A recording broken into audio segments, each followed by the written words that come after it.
வணக்கங்க. இன்னைக்கு நம்ம பார்க்க போகிறது ஒரு ஹெல்த்தியான ஸ்நாக்ஸ் பற்றி தாங்க. இது வந்து சின்ன குழந்தைங்கலேருந்து பெரியவங்க வரலையும் எல்லாரும் விரும்பி சாப்பிடுவாங்க. அந்த அளவுக்கு டேஸ்ட்டாக இருக்கும், உடம்புக்கு நல்ல ஹெல்த்தும் கூட. இதை வந்து நம்ம ரெகுலராக, அதாவது 15 நாளைக்கு ஒருக்கா அப்படி செஞ்சு வச்சுக்கிட்டோம் அப்படின்னா கெடாமல் டெய்லி ஒரு உருண்டைன்னு எடுத்து நம்ம அழகாக சாப்பிட்டுக்கலாங்க. சிரமப்பட வேண்டியதே இல்லை. சிம்பிளான டிஷ் தான். கடலை மாவு, கேழ்வரகு மாவு, அதாவது ராகி மாவு ரெண்டும் வச்சு தாங்க செய்ய போகிறோம். ஒரு லட்டு மாதிரி சிம்பிளான டிஷ் தாங்க. இதை எப்படி செய்யலாம், இதுக்கு என்னென்ன பொருள் தேவைன்றது வீடியோவில் பார்க்கலாம் வாங்க. இப்போ நம்ம பொட்டுக்கல்ல ப்ளஸ் ராகி மாவு உருண்டை செய்யறதுக்கு, அதாவது ஹெல்த்தியான லட்டுன்னு சொல்லலாங்க. அதுக்கு தேவையான பொருள் என்ன பார்த்தீங்க அப்படின்னா, பொட்டுக்கல்ல வெயில்ல கொஞ்ச நேரம் வச்சு அரைச்சி ஜலிச்சு வச்சிருக்கிறேங்க. 3 ஏலக்காய், பொட்டுக்கல்ல நல்ல ஒரு கப்பு, இந்த அளவுக்கு ஒரு கப்பு போட்டு மாவு ரெடி பண்ணி வச்சிருக்கிறேன். அடுத்து கேழ்வரகு மாவு, அதாவது ராகி மாவு. அது நம்ம ஆல்ரெடி எப்பவுமே களி அடை செய்யறதுக்கு வச்சிருப்போம் இல்லைங்களா, அந்த மாவு ஜலிச்சு வச்சிருக்கிறேன். எப்பவுமே நீங்க சமையல் செய்யும் போது கோதுமை, ராகி, அரிசி மாவு எதா இருந்தாலும் சலிச்சிட்டு யூஸ் பண்ணுங்க, அதுதான் நமக்கு நல்லது. இதுக்கு தேவையான அளவுக்கு வெல்லம் 1 கப்புங்க. இதில் நிலக்கடலை பருப்பு நல்லா உடச்சி வறுத்து, மிதமான சூட்டில் வறுத்து உடச்சி வச்சுருக்குறேங்க. நல்லா ஒரு 3/4 கப்பு எடுத்துருக்கிறேன். உலர்ந்த திராட்சை ஒரு 10-15 உலர்ந்த திராட்சை, 1 கப்பு நெய்யுங்க, சுத்தமான பசுமாட்டு நெய். இது கூட முருங்கைக்கீரை நல்லா 3 கொத்து. இதெல்லாம் வச்சு தாங்க நம்ம செய்ய போகிறோம். சூப்பரான ஹெல்த்தியான லட்டு. வாங்க அது எப்படி செய்யலான்றது பார்க்கலாம். ஃபஸ்ட்டு அடுப்பு பற்ற வச்சுக்கோங்க. ஸ்டவ் பற்ற வச்சு நல்லா இப்படி ஒரு அகலமான பாத்திரம் வச்சுக்கோங்க. வச்சுட்டு இதில் ஒரு 1/2 கப்பு ஃபுல்லாக இருக்கிற நெய்யில் வந்து ஒரு பாதி நெய் ஊற்றிக்கலாங்க. பொட்டுக்கடலை மாவும் நம்ம உடம்புக்கு நல்ல ஹெல்த்துங்க. அதே மாதிரி ராகி மாவும் இந்த முருங்கைக்கீரையும் சேர்த்து செய்யும் பொழுது அவ்வளோ நம்ம உடம்புக்கு ஆரோக்கியம். நிறைய நோய் எதிர்ப்பு சக்தி இருக்கிறவங்களாம் இதை நீங்கள் பயன்படுத்திட்டு வரும்பொழுது நம்ம உடம்புக்கு ஆரோக்கியமாக இருக்குங்க. இப்போ நல்லா இந்த நெய் காஞ்சி வரும்போது திராட்சையை போட்டு வறுத்து எடுத்துக்கலாங்க. உங்களுக்கு தேவைப்பட்டால் நீங்கள் இந்த ஸ்டேஜில் முந்திரியை சேர்த்துக்கலாம். நான் இன்னைக்கு முந்திரி போடலைங்க. இந்த மெத்தடில் செஞ்சாவே சூப்பராக இருக்கும்.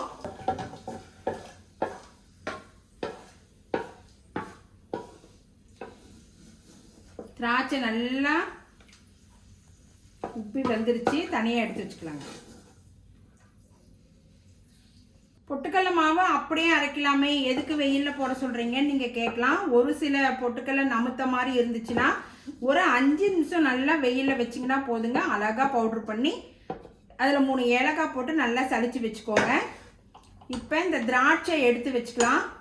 திரும்பவும் ஸ்டவ் பற்ற வச்சு இந்த கடாயை வச்சு மிதமான சூட்டில் வச்சுக்கோங்க. ரொம்ப ஹையில் வேணாம், லோவில் வச்சுட்டு இந்த ராகி மாவு இருக்கு இல்லைங்களா, அதை போட்டு நல்லா ஃப்ரை பண்ணிடலாங்க.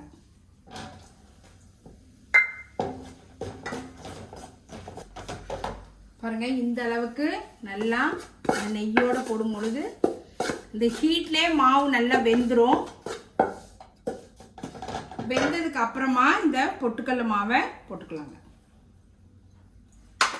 போட்டு அதோட இதையும் நல்லா கிளறி விடுங்க. ஏலக்காய் போட்டு அரைச்சதுனால அப்படியே கமகமன்னு ஸ்மெல்லு சூப்பராக இருக்குங்க. பொட்டுக்கடலை மாவு நம்ம அப்படியே சாப்பிடுவோம், பிரச்சனை இல்லை. ஆனால் ராகி மாவு நம்ம அப்படியே யூஸ் பண்ணுறமேன்னு யோசிக்கலாம் நீங்கள். ஒன்றும் ஆகாதுங்க. நம்ம நல்லா நெய்யிலே அந்த மாவை வறுத்துறதுனால அது நல்லா வெந்து நமக்கு அழகாக நல்ல ஹெல்த்து தான் கொடுக்கும். எந்த தொந்தரவும் வராதுங்க. அதனால் நல்லா இப்படி வறுத்துக்கோங்க.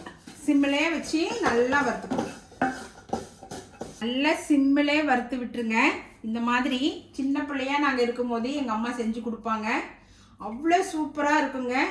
எங்களுக்கு எப்பவுமே நல்ல ஆரோக்கியமான உளுந்து கஞ்சி, உளுந்து களி, இந்த மாதிரி ஹெல்த்தியான இந்த மாதிரி லட்டெல்லாம் செஞ்சு கொடுப்பாங்க. நாங்கள் ரெகுலராக சாப்பிட்ருப்போங்களே, அதனால் எங்களுக்கு உடம்பு இன்னும் ஆரோக்கியமாக இருக்குதுங்க.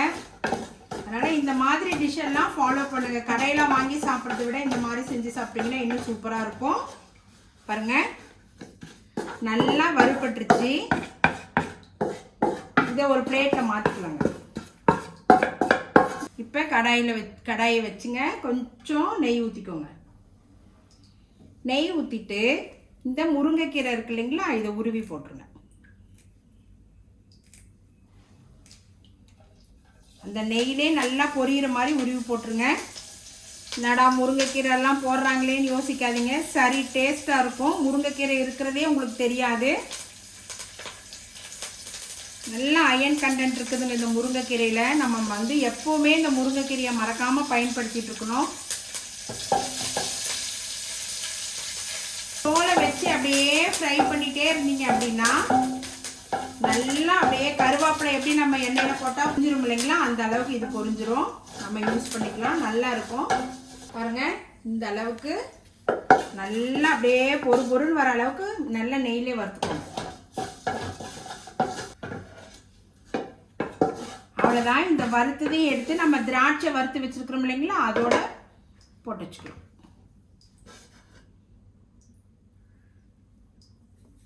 சிம்பிளாக ரெடி பண்ணிடலாங்க. பேச்சுலர்ஸ் பசங்க, கேர்ள்ஸு, யாராவது ஹாஸ்டலில் இருக்கிறவங்களா இருந்தால் கூட நம்ம ஏதாவது ஒன்று ஸ்வீட் நல்ல ஸ்வீட்டாக சாப்பிட்ணுன்னு நினச்சா இந்த மெத்தடை ஃபாலோ பண்ணிக்கலாம். சிம்பிளாக செஞ்சுக்கலாம். நிலக்கடலை பருப்பு போடுறதுனால நம்ம உடச்சி போடுறோம். இல்லைன்னா நீங்கள் அப்படியே கூட போட்டு சாப்பிட்டுக்கலாம். மிக்சியெல்லாம் எடுத்துகிட்டு போகணுமேனு அவசியம் இல்லைங்க. இப்போ அந்த முருங்கை இலையை வறுத்து நல்லா எடுத்து வச்சதுக்கப்புறம் இந்த மாவை திரும்பவும் அந்த நெய்யிலே கொட்டிடலாங்க. கொட்டிட்டு ஃபைனலாக ஒரு கலரி விட்டுருங்க. அந்த நெய் எல்லாமே வந்து இந்த மாவு அப்படியே எடுத்து நல்லா கலந்து கொண்டு வந்துடும். வந்ததுக்கப்புறமா ஸ்வீட்டுக்கு தகுந்த மாதிரி நான் வந்து 1 கப்பு எடுத்துருக்கிறேன். நீங்கள் உங்களுக்கு டேஸ்ட்டு உங்களுக்கு இன்னும் தேவைன்னா இன்னும் ஒரு 1/2 கப்பு இல்லை 1/4 கப்பு சேர்த்திக்கலாம். 1 கப்பே போதுமானதாக இருக்கும். இந்த 1 கப்பு வெல்லத்தை நம்ம இதோடையே போட்டு நல்லா வறுத்து எடுத்துக்கலாங்க. அப்படி மாவோடே சேர்த்து நல்லா கிண்டி எடுத்துக்கலாங்க. அவ்வளோதான். இந்த மாதிரி நல்லா அதோட மாவோட மிங்கிள் ஆகிற அளவுக்கு கிளறி விட்டுட்டு இது கொட்டி வச்சுக்கோங்க. கொட்டி கொஞ்சம் நல்லா ஆறட்டுங்க. ஆறுனதுக்கப்புறம் நம்ம லட்டு பிடிச்சிடலாம். ஸ்டவ் ஆஃப் பண்ணிடலாங்க. இனி நமக்கு அடுப்புக்கு வேலை இல்லை. ஸ்டவ் ஆஃப் பண்ணிடலாம். இப்போ இது ஆறுறதுக்குள்ளே நம்ம வந்து இந்த நிலக்கடலை பருப்பு இல்லைங்களா, இதை வந்து 1-2 உடச்சிக்கலாம். இந்த மாதிரி 1-2 உடச்சிட்டு இந்த முருங்கைக்கீரையும் திராட்சையும் வறுத்து வச்சிருக்கிறோம் இல்லைங்களா, அதுவும் இது கூட போட்டு நல்லா ஒரு ஸ்ட்ரோக் அப்படியே சுற்றிக்கலாம்.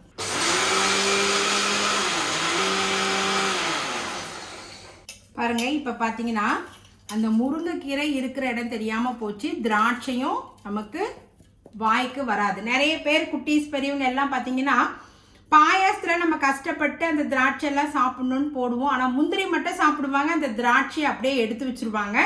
அந்த மாதிரி இல்லாமல் இது நல்லா நம்மளுக்கு இந்த லட்டு அந்த மாவோட சேர்த்து உள்ளே போகணுன்ட்டு தான் பாருங்கள் இந்த மெத்தடில். பாருங்கள் இந்த முருங்கைக்கீரை இல்லை பாருங்கள், ஒன்றுமே இல்லை. அந்த திராட்சையும் தெரியல. போட்டு நல்லா இப்படி பவுட்ரு மாதிரி அடித்து இதில் கொட்டி வச்சுக்கோங்க. அவ்வளோதான். இந்த மாதிரி செஞ்சு கொடுத்தீங்கன்னா எல்லாரும் விரும்பி சாப்பிடுவாங்க. அந்த நெருடலாக சில பேர் வந்து வாய்க்கு வருது, குச்சி வருது, முருங்கைக்கீரை குச்சி வருதுன்னு சொல்லி எல்லாம் எடுத்து வைக்க மாட்டாங்க. அவங்களுக்கு நல்லா அதனுடைய ஹெல்த்து கிடைக்கணும். அதனால தான் இப்போ இது நல்லா ஆறிடுச்சுங்க. இதையும் மிக்சியில் போட்டு அப்படியே ஒரு ஸ்ட்ரோக் அடிச்சுக்குவோம். கொஞ்சம் கொஞ்சமாக போட்டு அடிச்சுக்கலாங்க.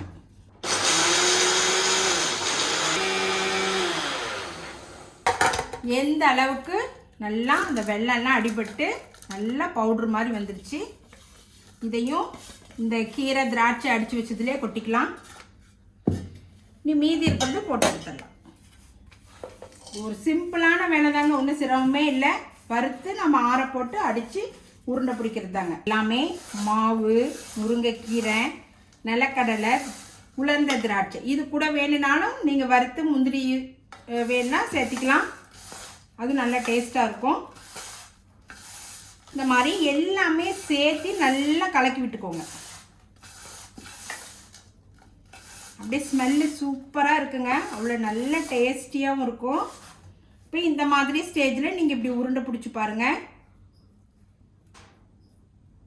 இப்போ கொஞ்சம் வரன்னு இருக்குது. அதனால் நம்ம கொஞ்சம் நெய் சேர்த்துக்கலாம். நம்ம மீதி இருக்கிற நெய்யை தேவையான அளவுக்கு சேர்த்துக்கலாங்க.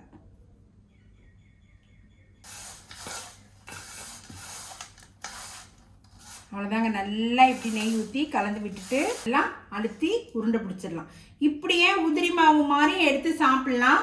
அது நிறைய குழந்தைங்க விரும்பி சாப்பிட மாட்டாங்க. நம்ம இப்படி உருண்டை பிடிச்சி கொடுத்துட்டோம் அப்படின்னா அவங்க தேவையான பொழுது ஒன்று ஒன்று எடுத்து சாப்பிட்டுக்கலாம். பாருங்கள், இந்த அளவுக்கு அழகாக உருண்டை பிடிச்சி சாப்பிட்டுக்கலாம். நல்லா இப்படி அழுத்தி அழுத்தி வரமாவு மாதிரி தான் இருக்கும். நீங்கள் இப்படி நல்லா அழுத்தி அழுத்தி பிடிக்கும் பொழுது நல்லா அது உருண்டு கெட்டியாக இருக்கும். சாப்பிடும் போது அந்த நெய், பொட்டுக்கல்ல இதெல்லாம் சேர்த்து வாயில் வைக்கும் போது அப்படியே கரைஞ்சி அவ்வளோ டேஸ்ட்டாக இருக்குங்க. உங்களுக்கு எந்த சைஸ் வேணுமோ அந்த சைஸுக்கு பிடிச்சிக்கலாம். இல்லை உருண்டை நல்லா எனக்கு சரியாக வரலைன்னா இன்னும் ஒரு ஸ்பூன் நெய் ஊற்றி நீங்கள் பிசைஞ்சு பிடிச்சிக்கலாங்க. சிம்பிள் தாங்க. கண்டிப்பாக இந்த மெத்தடை ஃபாலோ பண்ணுங்கள். நான் எப்படி இருக்குன்னு உங்களுக்கு இதெல்லாம் பிடிச்சிட்டு டேஸ்ட் பண்ணி சொல்கிறேங்க. இந்த அளவுக்கு நல்லா எல்லாம் உருண்டு பிடிச்சிட்டேன். சூப்பராக இருக்குது, எவ்வளோ ஷேப்பாக இருக்குது பாருங்கள். இப்போ இந்த 2 கப்பு மாவுக்கு 15 உருண்டை கிட்டத்தட்ட வந்திருக்குங்க. இதில் இன்னும் பாருங்கள் 2 ஸ்பூன் நெய் மீதியாக இருக்குது. நம்ம தேவைக்கேற்ப ஊற்றிக்கலாம். நிறைய ஊற்றி செய்யணுன்னு அவசியம் இல்லைங்க. நம்ம இந்த அளவுக்கு குறைச்சி செஞ்சாவே போதும். இப்போ நான் இது எப்படி இருக்குன்னு உங்களுக்கு டேஸ்ட் பண்ணி சொல்கிறேங்க.